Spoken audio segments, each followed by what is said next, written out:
Chapter 9. How to use the will. To set about getting rich in a scientific way, you do not try to apply your willpower to anything outside of yourself. You have no right to do so anyway. It is wrong to apply your will to other men and women in order to get them to do what you wish done. It is as flagrantly wrong to coerce people by mental power as it is to coerce them by physical power. If compelling people by physical force to do things for you reduces them to slavery, compelling them by mental means accomplishes exactly the same thing. The only difference is in methods. If taking things from people by physical force is robbery, then taking things by mental force is robbery also. There is no difference in principle. You have no right to use your willpower upon another person, even for his own good, for you do not know what is for his good. The science of getting rich does not require you to apply power or force to any other person, in any way whatsoever. There is not the slightest necessity for doing so. Indeed, any attempt to use your will upon others will only tend to defeat your purpose. You do not need to apply your will to things in order to compel them to come to you. That would simply be trying to coerce God, and would be foolish and useless as well as irreverent. You do not have to compel God to give you good things, any more than you have to use your willpower to make the sunrise. You do not have to use your willpower to conquer an unfriendly deity, or to make stubborn and rebellious forces do your bidding. Substance is friendly to you, and is more anxious to give you what you want than you are to get it. To get rich, you need only to use your willpower upon yourself. When you know what to think and do, then you must use your will to compel yourself to think and do the right things. That is the legitimate use of the will in getting what you want, to use it in holding yourself to the right course. Use your will to keep yourself thinking and acting in the certain way. Do not try to project your will or your thoughts or your mind out into space to act on things or people. Keep your mind at home. It can accomplish more there than elsewhere. Use your mind to form a mental image of what you want, and to hold that vision with faith and purpose, and use your will to keep your mind working in the right way. The more steady and continuous your faith and purpose, the more rapidly you will get rich, because you will make only positive impressions upon substance, and you will not neutralize or offset them by negative impressions. The picture of your desires, held with faith and purpose, is taken up by the formless, and permeates it to great distances, throughout the universe for all I know. As this impression spreads, all things are set moving toward its realization. Every living thing, every inanimate thing, and the things yet uncreated are stirred toward bringing it into being that which you want. All force begins to be exerted in that direction. All things begin to move toward you.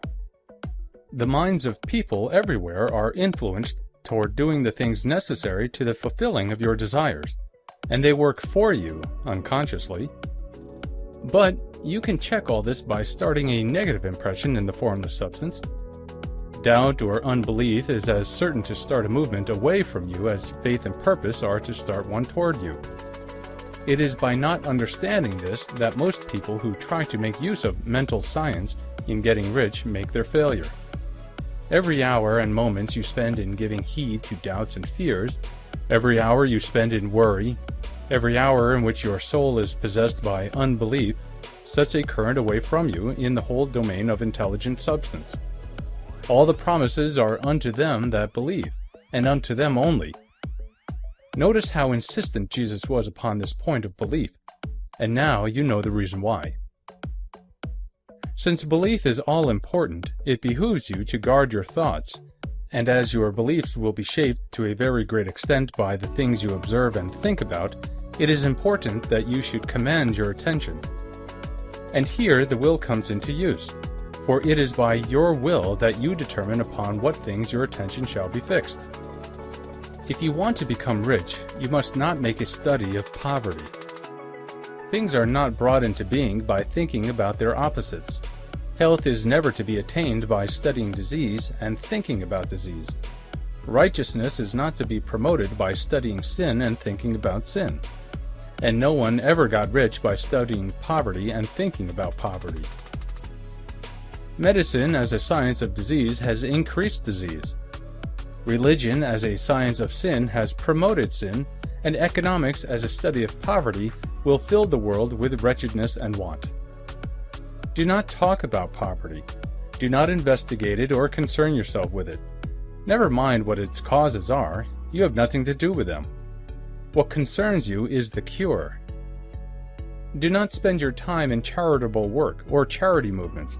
All charity only tends to perpetuate the wretchedness it aims to eradicate. I do not say that you should be hard-hearted or unkind and refuse to hear the cry of need, but you must not try to eradicate poverty in any of the conventional ways. Put poverty behind you, and put all that pertains to it behind you, and make good. Get rich. That is the best way you can help the poor.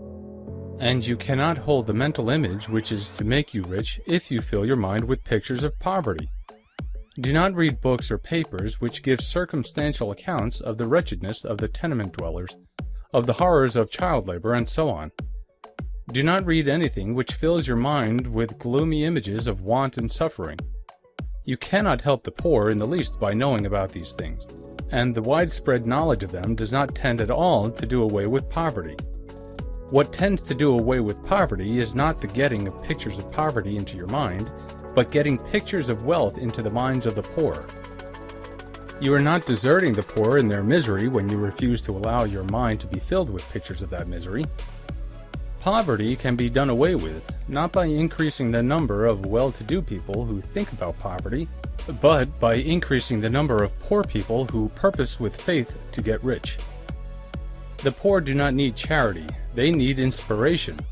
Charity only sends them a loaf of bread to keep them alive in their wretchedness, or gives them an entertainment to make them forget for an hour or two. But inspiration will cause them to rise out of their misery. If you want to help the poor, demonstrate to them that they can become rich. Prove it by getting rich yourself. The only way in which poverty will ever be banished from this world is by getting a large and constantly increasing number of people to practice the teachings of this book. People must be taught to become rich by creation, not by competition. Every man who becomes rich by competition throws down behind him the ladder by which he rises, and keeps others down. But every man who gets rich by creation opens a way for thousands to follow him, and inspires them to do so. You are not showing hardness of heart or an unfeeling disposition when you refuse to pity poverty, see poverty, read about poverty, or think or talk about it, or to listen to those who do talk about it. Use your willpower to keep your mind off the subject of poverty, and to keep it fixed with faith and purpose on the vision of what you want.